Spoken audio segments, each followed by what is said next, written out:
अस्सलाम वालेकुम। Gone but not forgotten के एक और वीडियो के साथ आपका दोस्त, आपका होस्ट AQ हाजिर खिदमत है।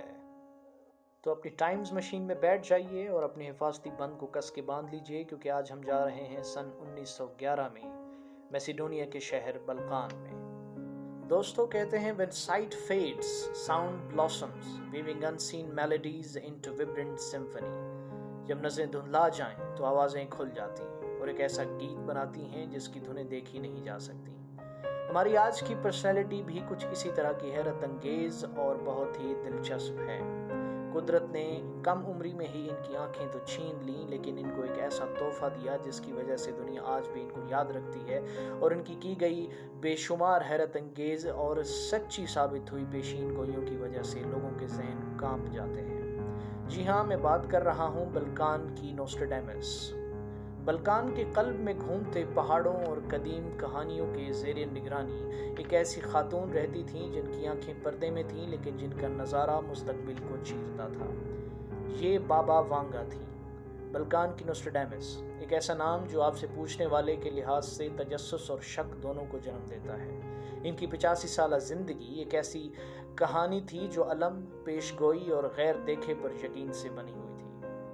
1911 में वंगेलिया पेंदेवा के नाम से पैदा हुई। इनका बचपन स्ट्रोमाइका मकदूनिया में एक मिसाली जिंदगी गुजार रहा था, जब तक कि 12 साल की उम्र में तूफान ने इनकी आंखें छीन ली। अंधेरे में डूबे हुए इन्होंने एक अजीबो गरीब वाक़ये का दावा किया। इनके हवास बढ़ गए और एक पर्दा हट गया, जिससे मुस्तकबिल की झलकियां नजर आईं। ये नजरियात, जो इब्तदाई तौर पर बचगाना ख्यालात समझे जाते थे, बड़े होकर खतरनाक, खौफनाक, दुरुस्त पेशीन गोइयों की में बदल गए, जिन्होंने इस इलाके में तूफान मचा दिया। दोस्तों, दूसरी आलमी जंग इनका मैदान इम्तिहान बन गई। बेहद दुरुस्तगी के साथ इन्होंने हिटलर और स्टालिन की मौत की पेशगोई की। वो तारीख और हालात ज़ार बताने लगी, जिससे लोगों की ज़बानें बंद कर दी। इनकी सलाहियतों के चर्चे जंग के महाजों तक पहुंच गए। खानदानों को खबर और उम्मीद की तलाश में तसल्ली दे रहे थे, यहाँ तक कि जब बंदूकें खामोश हो गईं, वांगा के ऐलान गूंजते रहे। इन्होंने एक अजीम सल्तनत बर्फ की तरह टूट कर गिर गई की बात की, यानी सोवियत यूनियन के जवाल के कई साल पहले इन्होंने इसकी पेशगोई कर दी थी।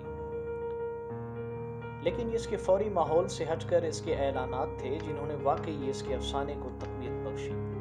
9/11 जैसी पेशगोई रीढ़ की हड्डियों को चटका देती है। मशरिक़ वस्ता को लपेटते हुए एक स्याह परचम का उरूज ISIS के ज़हूर का आइनादार है, जिसने बहुत से लोगों को इसकी दूरअंदेशी की हद तक सोचने पर मजबूर कर दिया। बाज़ ने इनको इत्तफ़ाक़ किया और बाज़ ने इनको मुबहिम ऐलानात की होशियार तशरीहात के तौर पर मुस्तरद कर दिया। लेकिन फिर भी बेहद दुरुस्त पेशीन गोइयों की बड़ी तादाद ने यकीन की अंगारों को जिंदा रखा।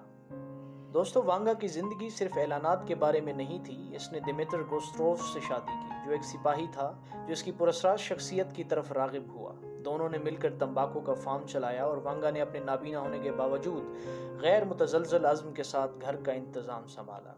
इसकी शोहरत बढ़ती ही चली गई और अपने मुस्तकबिल के बारे में रहनुमाई और झलकियां तलाश करने वाले ज़ायरीन के एक मुस्तकिल सिलसिले को रागिब करती रही।